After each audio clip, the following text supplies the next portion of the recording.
जी news की team encounter site के सफर पर निकली। देश के सबसे सफल नक्सल ऑपरेशन को जवानों ने अंजाम दिया। कांकेर जिले के छोटे बेटिया थाना अंतर्गत, और अभी हम वहीं मौजूद हैं। और मैं जहां मौजूद हूं अब यहां से, क्योंकि करीब 260 किलोमीटर राजधानी रायपुर से दूरी तय करके हम यहां पहुंचे हैं और ग्राउंड जीरो की तस्वीरें दिखाने सबसे पहले पहुंचे अपने दर्शकों की। तो अब यहां से 4 व्हीलर से आगे नहीं जाया जा सकता है, तो हम एक बाइक से आगे का रास्ता तय करेंगे, आगे का सफ़र तय करेंगे और ग्राउंड जीरो की तमाम तस्वीरें अपने दर्शकों को दिखाएंगे। इन रास्तों को देखिए जहां सड़क का कोई नामो निशान नहीं है, उस पर सफर करके सुरक्षा बलों के जवान नक्सलियों के गढ़ में घुसे थे।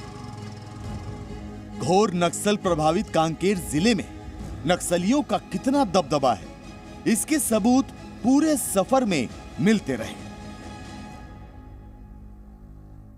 ग्राउंड जीरो कितना संवेदनशील इलाके में है, इसकी हम एक तस्वीर दिखाते हैं। ये शहीद स्मारक है नक्सलियों का। मतलब कोई अगर नक्सली लीडर मरता है या मारा जाता है तो फिर इस तरह से स्मारक, उसका लाल स्मारक बना दिया जाता है और वहाँ पे झंडे टांग दिए जाते हैं। हालांकि अलग अलग क्षेत्रों में अति संवेदनशील, मतलब अति नक्सल प्रभावित क्षेत्रों में भी जो अर्धसैनिक बल के पुलिस के जवान हैं वो ऐसे स्मारक को ध्वस्त करते हैं। लेकिन इस बात का अनुमान आप लगा सकते हैं कि आखिर जी मीडिया की टीम किन परिस्थितियों में और किन इलाकों से गुजर के ग्राउंड जीरो तक पहुंच रही है, जहां अभी भी इस तरह के स्मारक मौजूद हैं। घने जंगल के उबड़ खाबड़ रास्तों और पगडंडियों पर सफर करते हुए जी मीडिया की टीम कलपड़ गांव में पहुंची, जहां आज तक ना तो सड़क पहुंची है और ना सरकार। जो नेता नक्सलियों के एनकाउंटर पर आंखों में आंसू ला रहे हैं, उन्हें इस बुजुर्ग की आंखों में आंखें डालकर बताना चाहिए कि उन्हें आजादी के 75 वर्ष बाद भी नक्सलियों के खौफ से आजादी क्यों नहीं मिली। पुलिस नक्सली मुठभेड़ हुई, 29 नक्सली मारे गए। उसी कलपड़ गांव में मैं भी मौजूद हूं और ये गांव है, एक ग्रामीण परिवेश में। देखिए ग्रामीण कुछ बैठे हुए हैं यहाँ पे, ये घर है ये, और इसी तरह के घर यहाँ पे रहते हैं।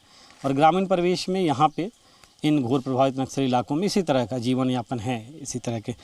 दादा आप यहीं के हैं, इसी गाँव के? हाँ। कौन से गाँव है? कलपर। अच्छा, यहाँ वोट होता है? अभी लोकसभा का चुनाव है, पता है आपको?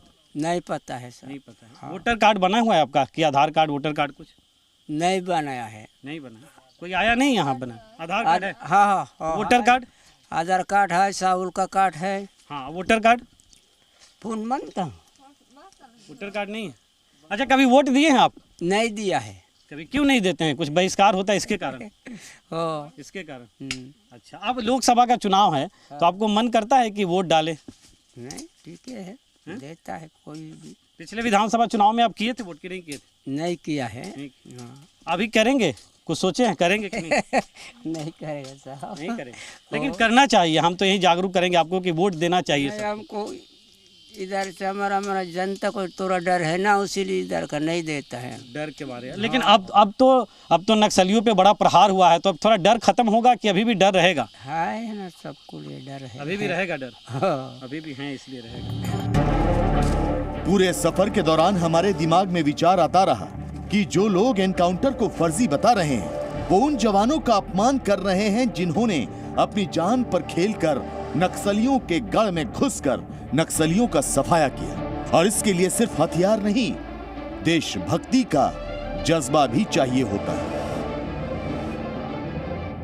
जहां 29 नक्सलियों को जवानों ने मार गिराया, उस कलपड़ के जंगल में घटनास्थल को ढूंढते हुए हम पहुंचे हैं एक जगह पे, और बेहद तेज धूप है, चुभने वाली गर्मी है। और इस बीच हम लोग इस जंगल में पहुंचे और देखिए एक तस्वीर दिखाते हैं। जो सबसे पहले तस्वीर दिखी है वो यही कि बांस की 2 बल्लियां हैं और उसमें कपड़े लपेटे हुए हैं। और जो दिखाई पड़ रहा है या जो समझ में आ रहा है वो यही है कि बीएसएफ के जवानों ने अपने साथी को इस बांस बल्ली में कपड़े बांधकर, जो घायल हुए थे, उन्हें पहाड़ी से नीचे लाया होगा। जी न्यूज की टीम जैसे जैसे नक्सलियों के गढ़ में अंदर घुसती जा रही थी, दिल की धड़कनें भी तेज होती जा रही थीं। घना जंगल, ऊपर से नक्सली हमले का खतरा। जहां कोई घुसने तक की नहीं सोचता, वहां देश के जवान घुसे भी और नक्सलियों को ढेर भी किया। पगडंडी से पहाड़ी पे जहां हमें इनपुट मिला था कि पुलिस और नक्सलियों के बीच मुठभेड़ हुई और जहां इस ऑपरेशंस को अंजाम दिया जवानों ने, करीब करीब 7-8 किलोमीटर हम चढ़ के आ चुके होंगे। और इन 7-8 किलोमीटर के घने बांस के जंगलों को चढ़ने में करीब करीब 1.25 से 1.5 घंटे का वक्त इस तेज़ गर्मी में लगी होगी। पूरे पसीने से तरबतरम हो चुके हैं और एक ऐसी जगह पहुंच गए हैं और इससे तस्दीक हो रहा है कि जहां पे मुठभेड़ हुआ है ये वही जगह या उसके आसपास की जगह है। तस्वीरें हम इसलिए दिखा रहे हैं, देखिए यहाँ पे तेल, साबुन, और ये नक्सलियों का हो सकता है, ऐसा अनुमान लगाया जा सकता है, क्योंकि अमूमन ये बांस के और दूसरे वृक्षों से घिरा हुआ जंगल है, सघन बांस का जंगल है। ये देखिए, ये खून के निशान, ये खून के निशान है। और नक्सलियों को मारने के बाद जवान उन्हें बाहर तक ले गए, पगडंडी तक, और पगडंडी के बाद ले जाने के बाद वो वहाँ से गाड़ी से फिर आगे ले गए। तो ये खून के निशान भी दिख रहे हैं। तो इससे अनुमान लगाया जा रहा है। और करीब 7-8 किलोमीटर चलने के बाद यहाँ कुछ जो हमारे स्थानीय सहयोगी हैं उनसे हमने बात की, तो उनका कहना है कि आगे सुरक्षित नहीं होगा, क्योंकि आगे ऐसा भी हो सकता है कि नक्सलियों का जमावड़ा हो, क्योंकि ये पूरा इलाका घोर नक्सल प्रभावित इलाका है, अति संवेदनशील इलाके में आता है। नक्सलियों के एनकाउंटर साइट पर पहुंचकर हमें अंदाजा हुआ कि जो लोग नक्सलियों के एनकाउंटर को लेकर सुरक्षा बलों पर शक जता रहे हैं, दरअसल वो ये हजम नहीं कर पा रहे कि हमारे देश की सेना नक्सलियों को भी अब उनके घर में घुसकर मारती है। हमारी इस रिपोर्ट को देखने के बाद आप समझ गए होंगे कि आतंकियों की तरह नक्सलियों का खात्मा क्यों जरूरी है। क्योंकि जम्मू कश्मीर में जिस तरह आतंकी बड़ी समस्या हुआ करते थे, उसी तरह छत्तीसगढ़ में नक्सली सरकार का सिरदर्द बने हुए हैं। जम्मू कश्मीर में सेना ने ऑपरेशन ऑल आउट के जरिए बड़ी संख्या में आतंकियों को खत्म किया है। अब नक्सलवाद को खत्म करने के लिए ऑपरेशन ऑल आउट की तरह कार्रवाई की जा रही है। मंगलवार को नक्सलियों का एनकाउंटर इसी कार्रवाई का हिस्सा है, जिसमें सुरक्षा बलों ने अपनी जान जोखिम में डालकर ऑपरेशन पूरा किया।